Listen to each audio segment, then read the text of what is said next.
चलो बेटा, आज हम दोनों मिलकर गाड़ी ठीक करेंगे। टॉर्च को अच्छे से पकड़े रहना जब तक मैं ये नट टाइट कर रहा हूँ। ठीक है।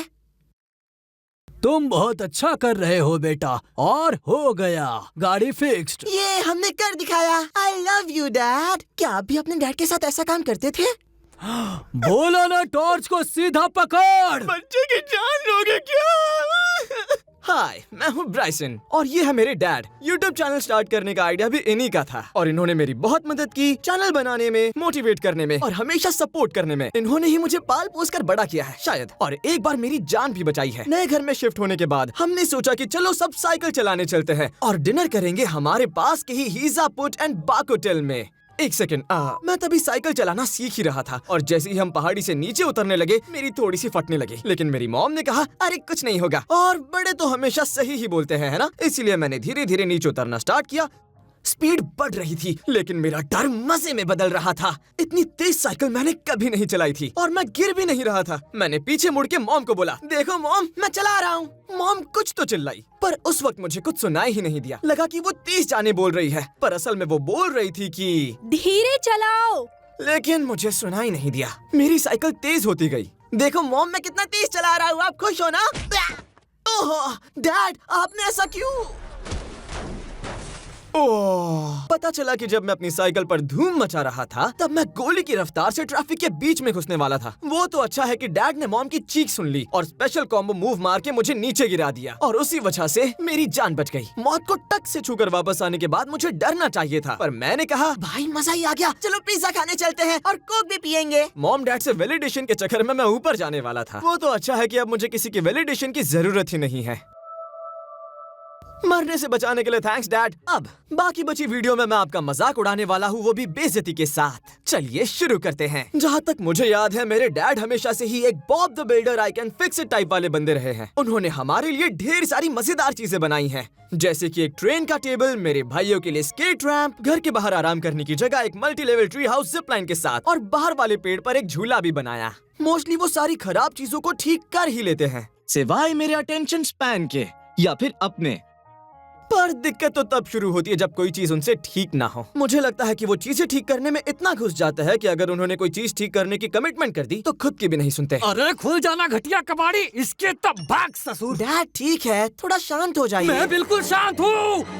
वो तो दिख रहा है। मुझे किसी भी काम में तुल जाने वाली आदत उन्हीं से मिली है। अब कौन जाने ये अच्छा है या बुरा। एक बार हमारे पुराने घर के पोर्च डोर की जाली टूट गई और हमारे डॉग डिक्सी को आदत पड़ गई उसे कूदकर पार करने की। डैड ने उसे ठीक कर दिया और साइड में एक स्पेशल छेद भी बना दिया ताकि डिक्सी आराम से अंदर बाहर जा सके। वो कमाल के हैं। बस अब ये तो सालों साल चलेगा।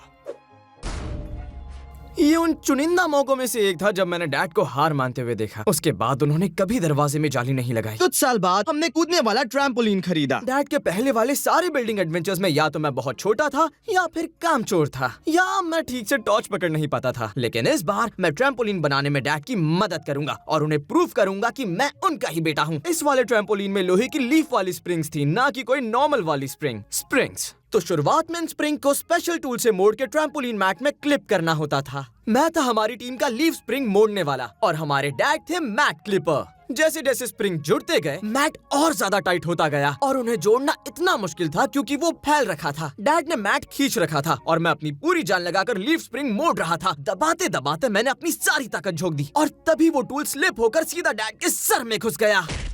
ओह माय गॉड, डैड आप ठीक तो है ना? मर्द को दर्द नहीं होता बेटा। इसके बाद उन्होंने कभी मुझसे मदद नहीं मांगी। अब जब मेरी गाड़ी अजीब आवाजें करती है तो मैं डैड को कॉल करके रोने लगता हूँ। मेरे डैड सिर्फ टूल्स के एक्सपर्ट नहीं हैं, बल्कि वो कंप्यूटर्स को अपनी उंगलियों पर नचाते हैं। वैसे तो मैं सुपर नेचुरल चीजों पर बिल्कुल भरोसा नहीं करता हूँ, लेकिन बात ये है कि जब भी डैड के पास कोई इलेक्ट्रॉनिक चीज आती है तो वो खराब भी क्यों ना हो चलने लग जाती है।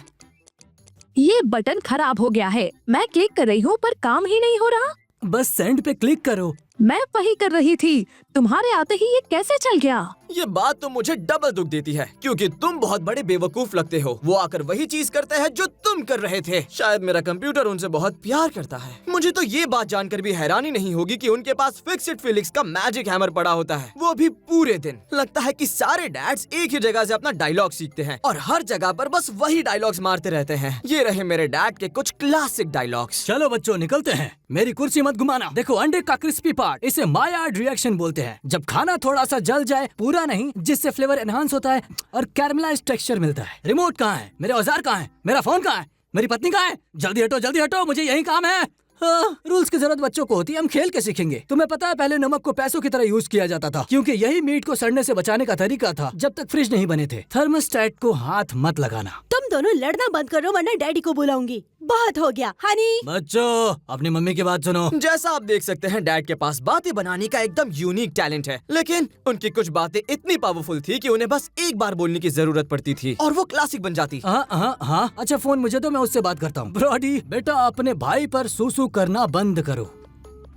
कितने साल का है वो? बस 15। पर ऑफ कोर्स हम डैड का सबसे क्लासिक डायलॉग भूल नहीं सकते। इसकी तो ऐसी की तैसी की भैंसी। ये एक और चीज है जो मुझे डैड से मिली है, फालतू का ज्ञान झाड़ना। मुझे लगता है कि मेरे दिमाग में छोटी छोटी सी स्क्रिप्ट्स बनी हैं, और जैसे ही कोई सिचुएशन मुझे किसी कहानी या फन फैक्ट की याद दिलाती है तो मैं वही सेम लाइंस बिल्कुल सेम तरीके से बक देता हूँ। जैसे कि क्या तुम जानते हो कोई घुसपैठिया तुम्हारे घर में घुसे और तुम्हारा कुत्ता उसे काट ले तो वो तुम पर केस कर सकता है, क्योंकि इस साइन से पता चलता है तुम्हें कुत्ते का खतरा होने का पता था, इसीलिए बस इतना लिखो कि इस घर में कुत्ता है। क्या तुम जानते हो इस झूले के पहले टेस्ट रन में क्रैश टेस्ट डमीज बिना मुंडी के बाहर निकले थे और पूरी राइड में सुपर पावरफुल पंखे लगे हैं जो तुम्हारे मुंह पर हवा मारते हैं ताकि तुम्हें लगे कि तुम बहुत तेज जा रहे हो, पर तुम्हें पता ही नहीं चलता कि कितना अंधेरा है। क्या तुम जानते हो कि अगर तुम्हारा ब्रेन एक चीज 2 या 3 बार सुन लेता है तो वो उसे ही सच मानने लग जाता है, चाहे उस बात के पीछे कोई प्रूफ हो या ना हो।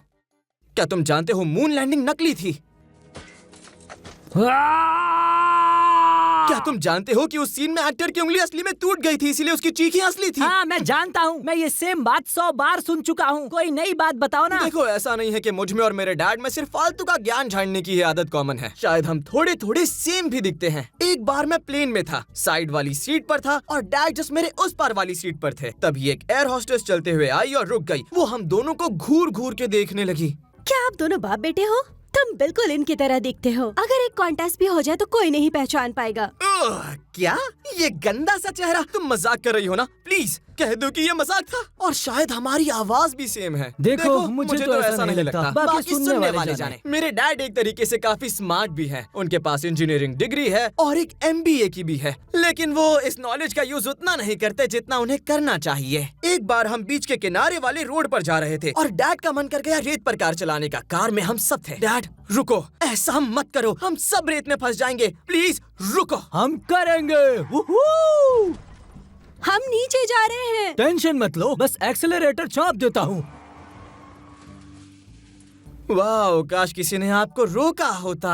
मुझे ये समझ जाना चाहिए था कि बड़े लोग सब कुछ नहीं जानते हैं, लेकिन दुख की बात यह है कि मुझे ये बात बड़े होने के बाद पता चली कि ज्यादातर एडल्ट्स सिर्फ बड़े बच्चे होते हैं, जिनमें से कुछ के पास न्यूक्लियर लॉन्च कोड्स तक के एक्सेस भी है। दुख की बात है ना? और मेरे डैड का नॉलेज को गलत यूज करना उनके कॉलेज के टाइम से शुरू है। जब मेरे डैड कॉलेज में थे तो वो अपनी साइकिल से क्लासेस जाते थे। बर्फ में पहाड़ चढ़ के, ऑफ कोर्स। एक मोड़ पर आकर उनकी साइकिल बर्फ में फिसल गई और उनका लैपटॉप बैग पूरा बर्फ से भर चुका था। वो भागते हुए घर वापस आए कि कुछ टूटा तो नहीं, पर उनका लैपटॉप ठीक था, बस एक छोटा सा डेंट था। उन्होंने दोबारा साइकिल उठाई और सोचा कि अब जब उन्हें पता है कि वहाँ पर बर्फ है तो उन्होंने सोचा कि वो उस जगह को इस बार बड़े ही प्यार से पार कर लेंगे। तो इस बार साइड से निकलने की जगह वो वही जगह से जा रहे थे और वापस गिर गए। और इस बार लैपटॉप खत्म। इसकी तो ऐसी की तैसी की भैंसी। अजीब सी बात है ना, क्योंकि डैड मुझे हमेशा सिखाते थे कि पागलपन की डेफिनेशन है एक ही चीज बार बार करना और अलग रिजल्ट्स एक्सपेक्ट करना। और फिर भी डैड की एक और आदत है, कोई नई हॉबी उठाओ, उसमें पूरे घुस जाओ और फिर छोड़ दो। बार बार यही करना, कभी बेकिंग करना, मधुमक्खी पालना, बारबेक्यू या फिर तारे निहारना। लेकिन एक बार डैड हमारे पास आए और उन्होंने कहा कि उन्हें बोनसाई ट्री उगाना है। शुरुआत में तो वो बड़े एक्साइटेड थे, लेकिन फिर आदत से मजबूर उनकी एक्साइटमेंट मर गई और पेड़ मुरझा गया। कभी कभी वहाँ से गुजरते हुए दोबारा उन्हें उसकी याद आ जाती है तो उसे पानी दे देते हैं और फिर भूल जाते हैं। यही चलता रहा जब तक बेचारा बोनसाई ट्री पूरी तरह से सूख के मर नहीं गया। फिर भी डैड मानने को तैयार ही नहीं थे और बोलते थे कि ये फिर से हरा भरा हो जाएगा, बस इसकी डेड बॉडी को पानी पिलाते रहना है। डैड अब प्लीज उसे जाने भी दो।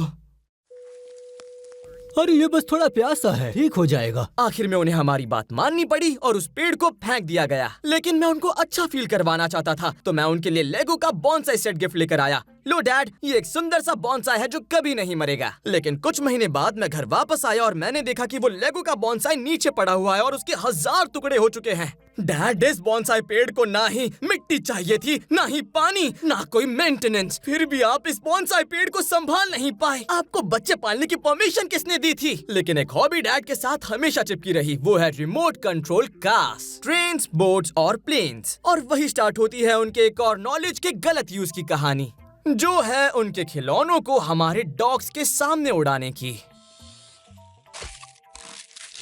आप सोचेंगे कि एक दो बार देखने के बाद वो शायद डॉग्स को अंदर कर देंगे या फिर कहीं और जाकर अपने आरसी प्लेन्स को उड़ाएंगे, लेकिन नहीं, मेरे डैड हर फैमिली कैंपिंग ट्रिप में हमेशा वही चीज रिपीट करते थे। नहीं बेवकूफ कुत्ता, नहीं बेवकूफ कुत्ता, नहीं बेवकूफ कुत्ता।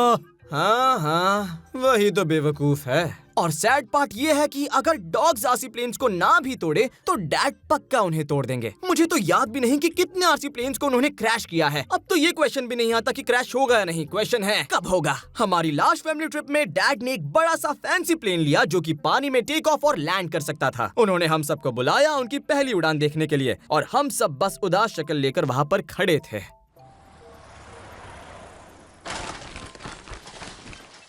नहीं बेवकूफ प्लेन। मुझे सबसे फनी चीज ये लगती है कि मेरे डैड बार बार बोलते हैं कि उन्हें एक पायलट लाइसेंस लेना है और असली प्लेन्स उड़ानी है। मतलब भाई साहब, चाहे कुछ भी हो जाए, हम में से कोई भी आपके प्लेन में नहीं बैठेगा। डैड, आप नकली प्लेन नहीं उड़ा पाए तो असली प्लेन्स उड़ाने की सोच भी कैसे सकते हैं? और जैसे ही डैड प्लेन को फिक्स करने लगे, प्रोपेलर घूमने लगा, बो ने सीधा जाकर प्लेन उठाकर तोड़ दिया। मतलब भाई, इतना मैथ समझाने वाले इंसान को ये इक्वेशन तो समझ आनी चाहिए कि RC toys plus dogs is equal to तबाही। और मैथ की बात आई है तो मैंने वो क्लासिक सीन भी झेला है कि जब आप किचन टेबल पर बैठकर मैथ असाइनमेंट करते हो रोते हुए और आपके डैड हेल्प करे। मैं कभी अच्छा स्टूडेंट नहीं था क्योंकि हम बार बार शिफ्ट होते थे, तो हर स्कूल यही सेम चीज कहता था कि हमारे यहाँ मैथ को थोड़े अलग तरीके से किया जाता है। तो ये हमारे फादर सन मैथ टाइम को पूरी तरह से बर्बाद कर देता था। समझिए डैड, ये नई मैथ की किताब है, इसे ऐसा नहीं करना, ऐसा ये करना है। क्या बकवास है? मैथ्स नया पुराना क्या होता है? मैथ्स मैथ्स कोई होता है, बात नहीं, मैथ्स मैथ्स होता और है। कुछ भी उस दुख के लेवल को मैच नहीं कर सकता जो मुझे अच्छे से याद है जब मैं सैटरडे को उठता था, फ्री फील करता था और डैड कहते तुम थे दोस्तों के घर चले जाना, लेकिन पहले यार्ड में मेरी थोड़ी मदद कर दो, ज्यादा टाइम नहीं लगेगा।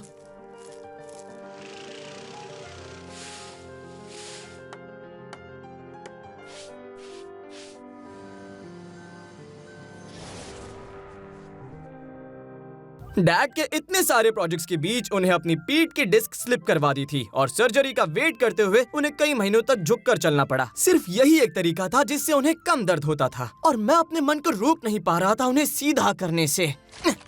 लो, ठीक हो गया।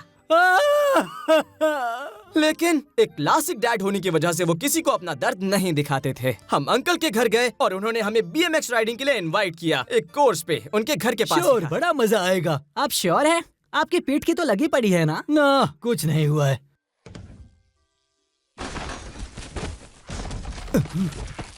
क्या मस्त आइडिया था। लेकिन डैड की पीठ वाली दिक्कत देखने के बाद मेरी मन की आवाज ने कहा, मैं दुनिया को अपनी पीठ तोड़ने नहीं दूंगा, मैं ये खुद करूंगा। 100 बात की एक बात, मैं अपने डैड को शुक्रिया बोलना चाहता हूँ जो हमेशा मुझे सपोर्ट करते रहे और मेरा करियर बनाने में हेल्प की, और फिर मुझे ये करियर यूज करने दिया कि मैं उन्हें ऑनलाइन रोस्ट कर सकूं करोड़ों लोगों के सामने। इसी बात पे मैंने और मेरे साथियों ने इस घिनौने झूठ को डिस्कस किया है और हमने डिसाइड किया है कि तुम्हें इस चैनल से निकाला जाता है। आप लोग मेरे साथ ऐसा नहीं कर सकते। मैंने शुरू की थी ये कंपनी। जानते हो मैंने कितनी कुर्बानियां दी है? हाय, मैं हूँ ब्राइसन। आज मैंने बनाई है इतनी मजेदार और धमाकेदार वीडियो जो किसी ने सोची ना होगी। तो चलिए शुरू करते हैं। हाँ, उड़ाते उड़ाते सीख लूंगा।